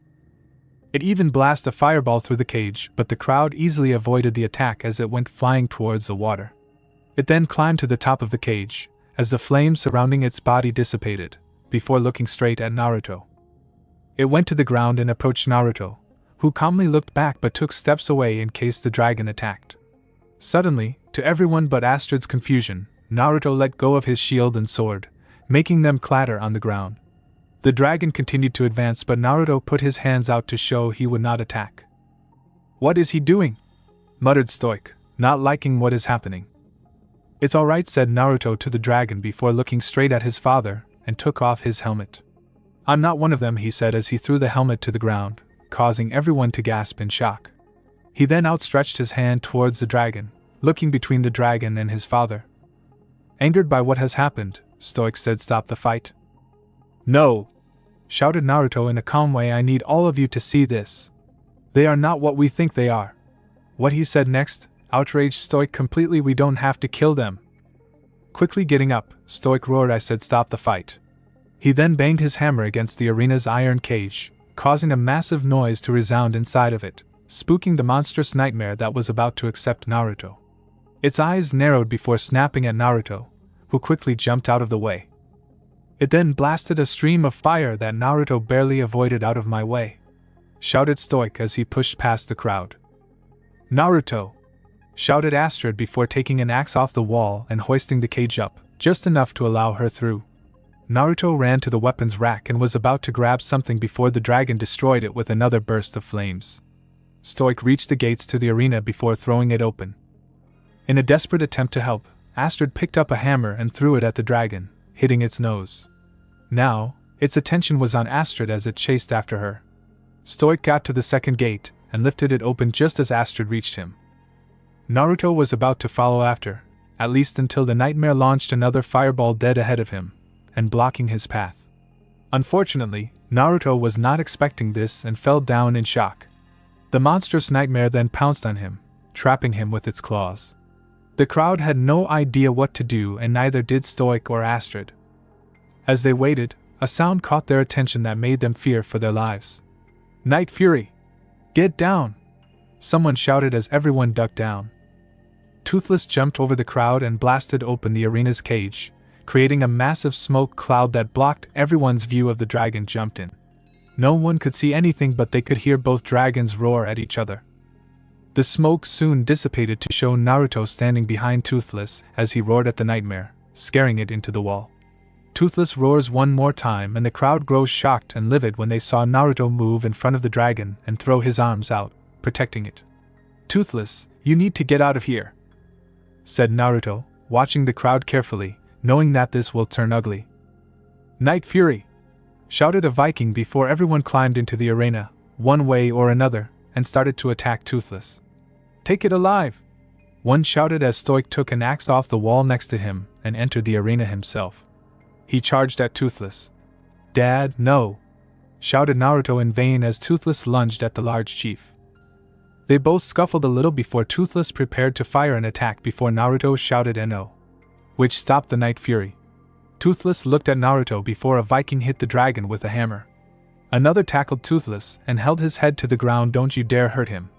shouted Naruto as Astrid held Naruto back for his safety. Stoic stood up and glared at Toothless and snarled out, "Put it with the others." He then turned his glare onto his son, not believing what has happened. He grabbed Naruto by his robe and left, not saying anything to anyone. After a few minutes, he entered the Great Hall and shoved Naruto in front of him before slamming the massive door shut. "I should have known," he muttered. "I should have seen the signs." Dad started Naruto before Stoic glared at him again. "We had a deal," shouted Stoic in anger. "I know we did. But if you would let me explain," Naruto was once again interrupted. Stoic spoke in an angry and disbelieving tone. "So everything in the ring, a trick? A lie?" Naruto took a deep breath to calm himself. "I know I messed up and that I should have told you. Take this out on me, be mad at me, but please don't do anything to Toothless," Naruto all but begged. Hearing this, Stoic stopped and looked shocked and disbelieving at his son. "That's what you're worried about? The dragon? Not the people that you almost killed?" "He was protecting me," shouted Naruto in defiance. "They've killed hundreds of us." Having enough of this, Naruto roared at his father, "And we've killed thousands of them. All they do is defend themselves. They are forced to kill and steal from us because if they don't, then they will be eaten themselves." He shouted with rage in his voice. "There is something else at their island, Dad. Their island?" repeated Stoic as he interrupted his son. Turning, he stomped towards his son. "How did you find it?" Naruto didn't say anything, causing Stoic to punch the wall he was next to. When his fist made contact with the wall, it caused spider cracks to appear. Where? Naruto didn't even flinch as his father tried to frighten him. Knowing he couldn't win, he answered only a dragon can find the nest. Stoic stared at Naruto until an idea appeared on his face. Don't go there, pleaded Naruto. There is a dragon there that you have never seen before, and it will kill you and anyone else you take with you. Stoic didn't show any signs that he heard Naruto as he walked towards the doors of the hall. In a desperate attempt to stop him, Naruto grabbed Stoic's arm. Please. I promise you that you will not win this one. Still nothing.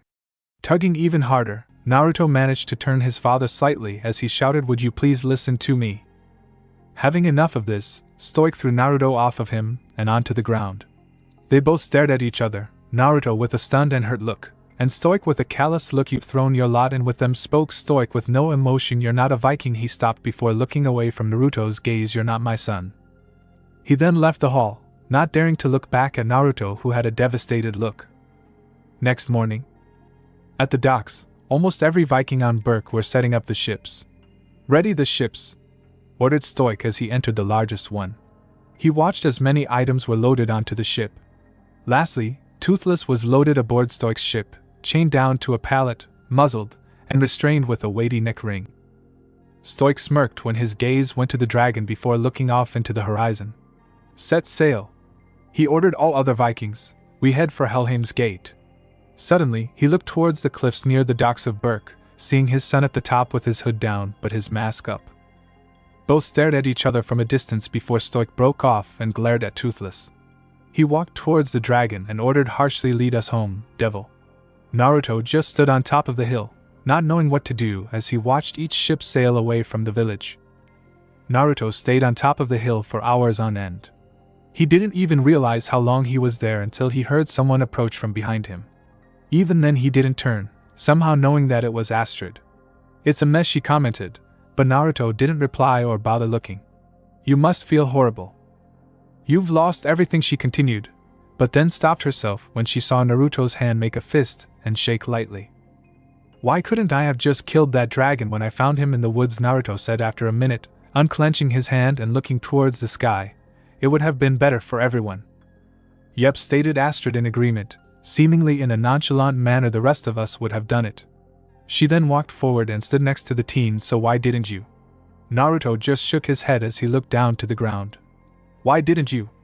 Astrid asked again. Naruto still didn't look up. I don't know, he admitted. I couldn't. Not satisfied with the answer, Astrid stated, that's not an answer. Beginning to get annoyed by the questions, Naruto turned to look at Astrid and threw his mask down. Why is this so important to you all of a sudden? He asked loudly. Astrid held a small smile that Naruto seemed to miss. Because I want to remember what you say right now. Having enough of this, Naruto practically exploded as he shouted, I was a coward. I was weak. I wouldn't kill a dragon. Hearing this, Astrid stated, you said wouldn't that time. Whatever, shouted back Naruto, not caring about the difference in what he said. I wouldn't. 300 years and I'm the first Viking who wouldn't kill a dragon.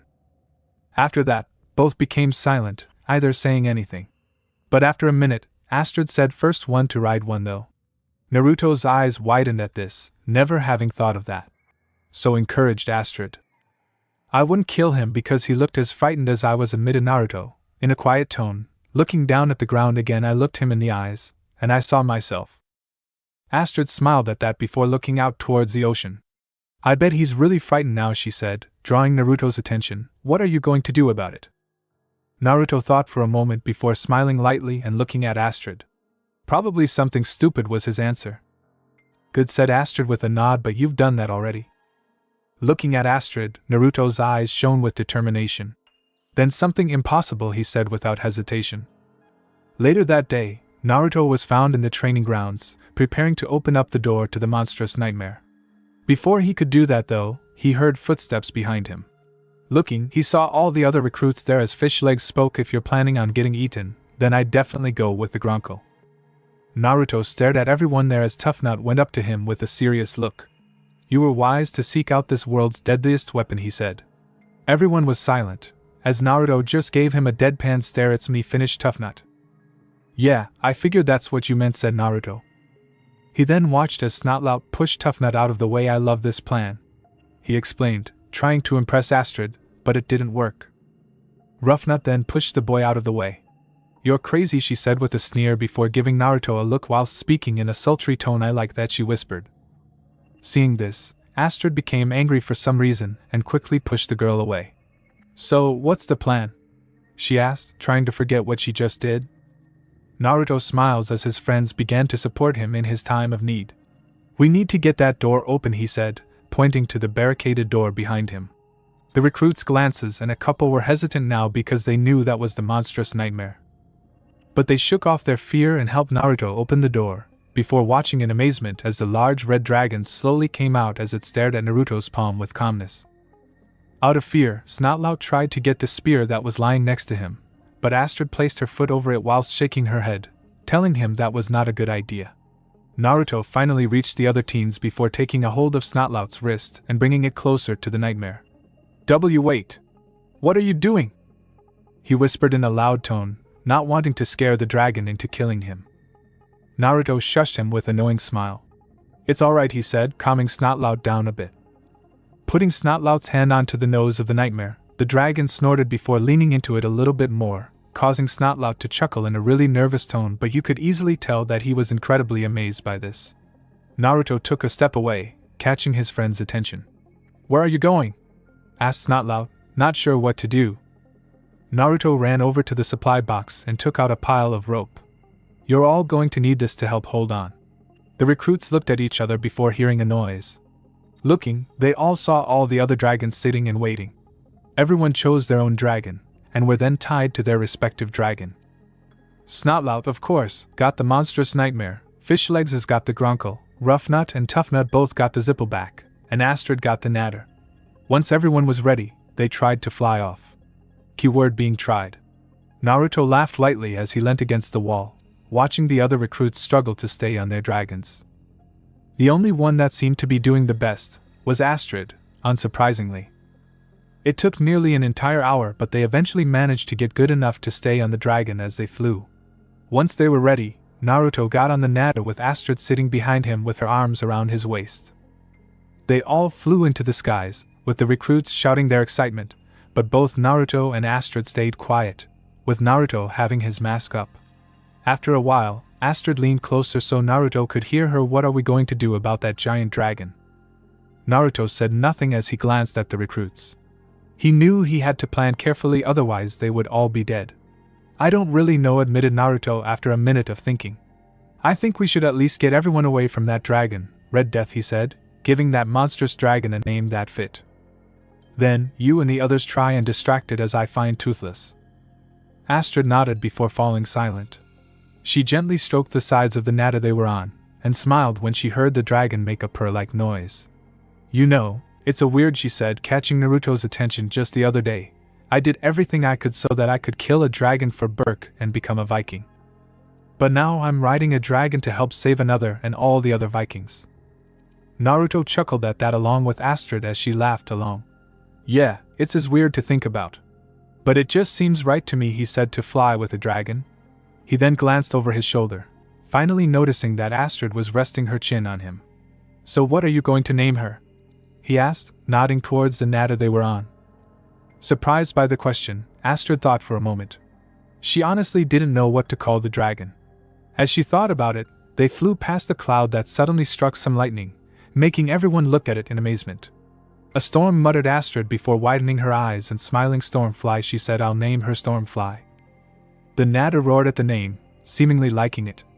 "I think she likes it," commented Naruto with a smile before it turned into a frown.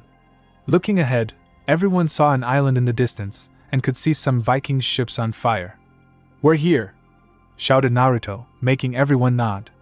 "Listen! There is a massive dragon there, and it will be impossible for us to defeat it. So, I want you to divert its attention whilst making sure avoid its attacks." "Is that it?" shouted Snotlout, pointing down at the island. Looking down, Naruto and everyone saw a giant dragon on the side of the mountain, and they could easily tell that it was taller than any of the ships there. "Yeah!" shouted back Naruto. "When I say, I want you all to fire at it." Everyone nodded and prepared as they flew down, gaining speed as they flew towards the island. When they got close enough, Naruto shouted, "Now!" and the dragons they were riding suddenly blasted fire at the Red Death, making it cancel its own attack that it had prepared. Rough nut, tough nut, watch your back. Fish legs, move, ordered Naruto, acting as their leader. Looking down at the ground, Naruto noticed his father and Gabra standing next to each other, both gobsmacked at what they are seeing. Circling around the dragon, Naruto shouted, "Fish legs, break it down!" Nodding, the larger boy let his eyes scan over the Red Death for a few moments. Heavily armored skin, and tail made for bashing and crushing. Stay clear of both, he shouted to the other's small eyes and large nostrils, means he relies heavily on hearing and smell. Naruto nodded. Alright, Snotlout, fish legs, find its blind spot. Make some noise and confuse it. The two nodded and flew off. Rough Nut and Tough Nut, find out if it has a shot limit, make it mad. That's my specialty, shouted Rough Nut with pride. Naruto ignored the squabbling twins as he and Astrid flew over some of the ship's wreckage to find Toothless. Astrid gasped behind him and pointed. There he is. Looking, he saw Toothless struggling to break free from his bindings.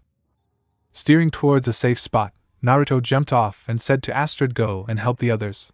She nodded and was about to leave before Naruto grabbed her hand, causing her to blush lightly for some reason.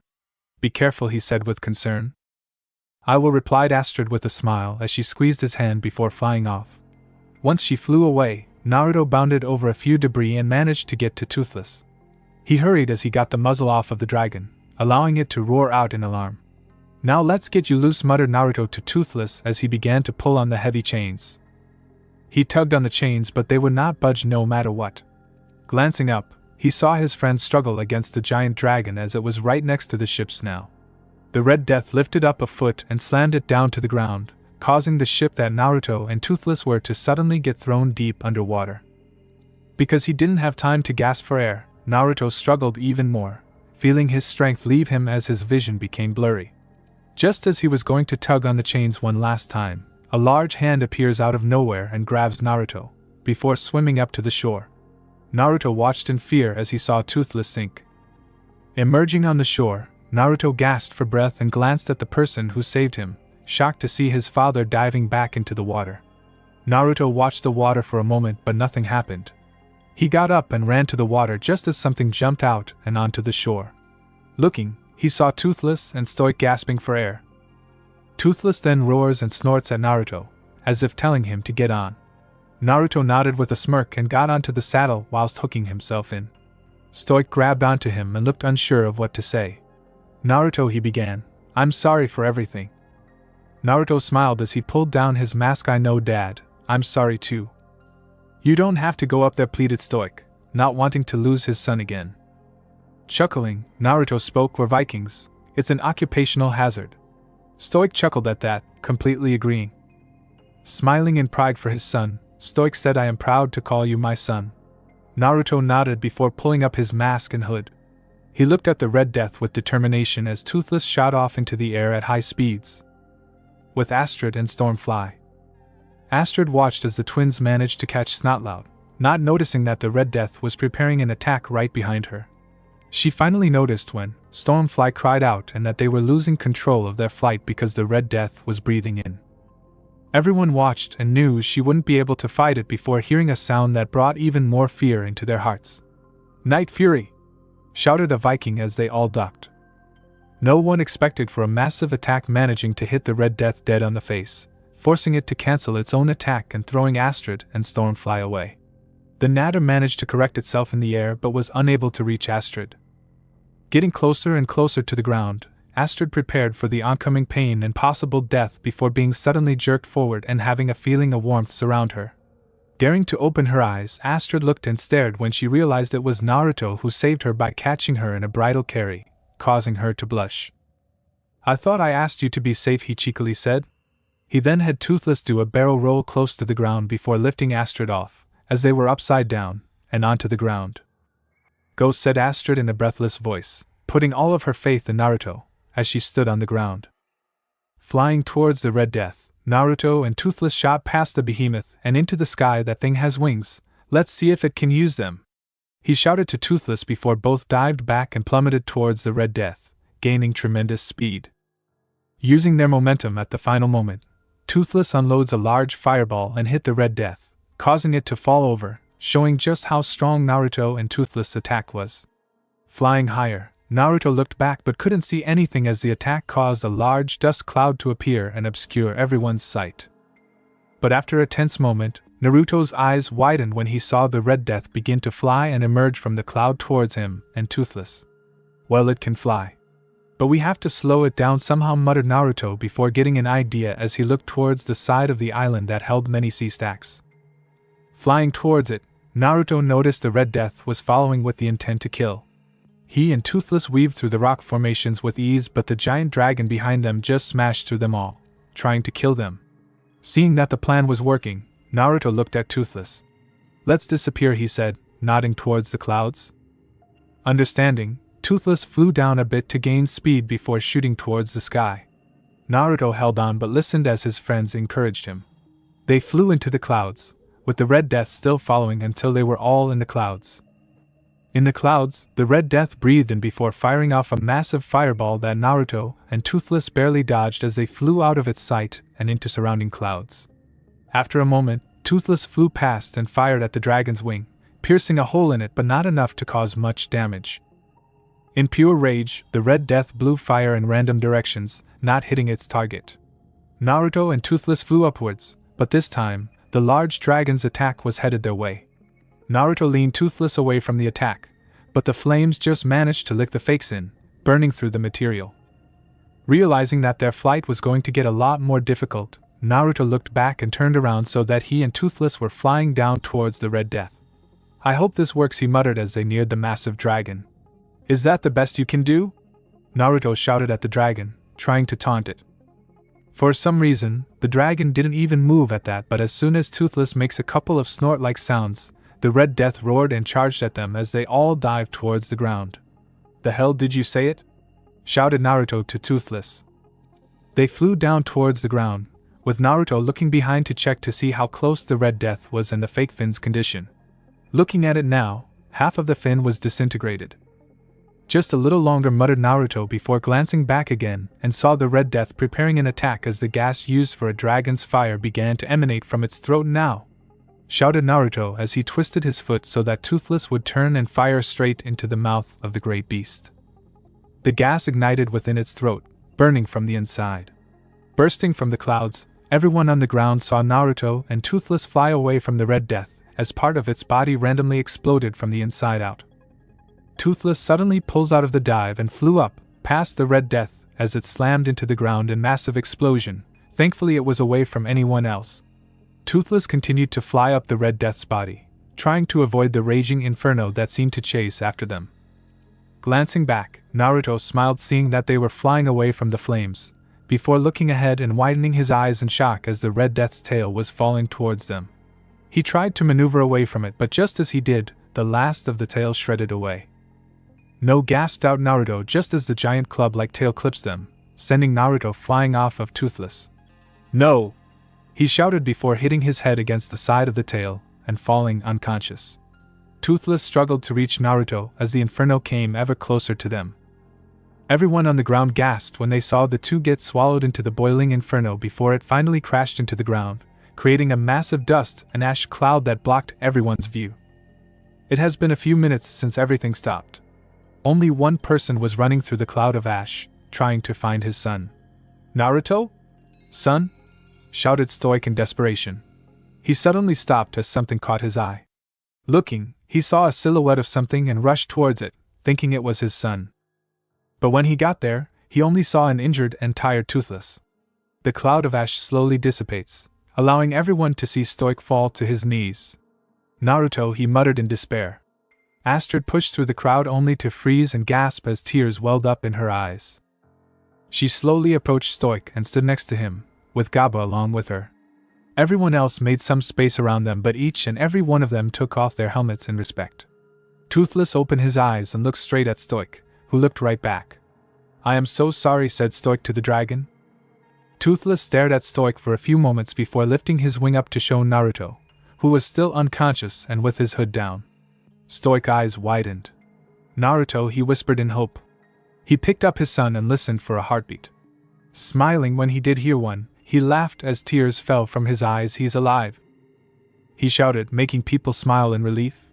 The Vikings then roared out in happiness along with the dragons. Stoic leaned close to Toothless. "Thank you," he said with a genuine smile, "for saving my son." Galber walked up to Stoic and looked at Naruto. Well, most of him. Stoic looked at Galber before chuckling along with the man. A week later, Naruto laid on his bed, still asleep from that day. Most of his injuries were healed, but there were still a few cuts, and some had left a few scars. Toothless was whimpering and whining impatiently as he wanted Naruto to wake up. His ears picked up when Naruto groaned as he opened his eyes slightly. "Oh, hey Toothless," he muttered in a groggy tone as he looked at the Night Fury. In happiness, Toothless began to nudge and push Naruto, causing the blonde to chuckle a little. "Yeah, I'm up. I'm up." He then shot up in pain as Toothless stood on his crotch. "Why did you dash?" He was cut short as he noticed his surroundings. He was in his bed, in his house, with Toothless running around the place like an excited dog wanting to go for a walk. "How are you in here?" shouted Naruto in shock as Toothless began to jump around the ceiling. Naruto moved to stop the happy-go-lucky dragon before noticing that something was off. Throwing the covers off, he noticed that he was shirtless and had a few bandages around his chest. He still wore his pants, but his eyes widened in shock and horror when he noticed what was missing. Memories flashing through his head, Naruto eventually sighed as he moved over to the side of the bed and set his foot onto the floor as a prosthetic foot, made of wood and iron, followed after. Toothless went to the ground and sat next to Naruto, just as the teen stood up. He wobbled and hissed as sharp pains coursed through his left leg before it eventually settled down. He leaned against Toothless as he grabbed his robe and threw it around his shoulders, and both walked towards the door. He opened it, only to see a monstrous nightmare fly by. Caught off guard, Naruto was about to slam the door shut in a sense of déjà vu, before noticing that most Vikings were out and about with other dragons. On the monstrous nightmare was Snotlout, and behind him was a bunch of people on dragons, trying to learn how to ride. "Come on! Here we go!" shouted out the teen as he flew away, followed by the riders in training. Going further outside, Naruto noticed his father waiting for him with a smile. Looking at the overly large man, Naruto commented, "I died, didn't I?" "No," said Stoic with a hearty laugh, "but you gave it your best shot." He then put an arm around his son and looked around. "So, what do you think?" he asked, indicating to the transformed village that had dragons almost everywhere. Naruto just looked around in amazement, not knowing what to say. Some random Vikings noticed Naruto and began to rush over to the hero of Berk. They asked him a bunch of questions and Naruto just looked at his father, hoping for some answers. "Turns out, we just needed a little more of," he gestured to all of Naruto. "This. You just gestured to all of me," said Naruto with a smile. Stoic smiled back exactly. Galber hobbled over with a smile before chuckling. "Well, most of you," he said, indicating to Naruto's new foot. "That's a bit of my handiwork." With a little Naruto flair thrown in. "What do you think?" Naruto lifted the prosthetic up and looked at it. "I might make a few adjustments," he said, making a few people chuckle. Astrid then came out from the crowd, gaining Naruto's attention before she punched him in the arm. "That's for scaring me," was her excuse. Naruto just rubbed his arm. "Is this going to happen a lot?" "Because he was interrupted when Astrid suddenly pulled him into a kiss that earned them both a few hoots and hollers from the crowd that had gathered. Releasing the blonde with a blush, Astrid looked at him shyly. "Could get used to it," finished Naruto before he pulled Astrid into another kiss that she returned wholeheartedly. Galber walked up to Naruto, holding a new saddle and fin for Toothless. "Welcome home," he said with a smile. Toothless then bounded through the crowd before landing on top of a random Viking. "Night Fury!" shouted someone as a joke, earning a few laughs. After a few minutes, Naruto sat on Toothless, everything set up with his new foot fitting perfectly into the mechanism that would allow him to fly. He looked to his left and saw Astrid on top of Stormfly, ready to fly along with him. Without hesitating, they both flew into the sky, having the other recruits following after. This is Berk. It snows 9 months of the year, and hails the other 3. Although the past couple of weeks have been nothing but sun for some reason. Any food that grows here is tough and tasteless. The people are even more so. The only upsides are the pets. While other places have dogs, or horses, we have dragons. Thanks for watching this video. You really enjoy this video. Like, subscribe, and comment down below, and turn on that bell notification. Don't forget to support and follow King Namikaze for writing that awesome fanfic, and also make sure to comment on this story, link in the description. See you in the next video. Goodbye.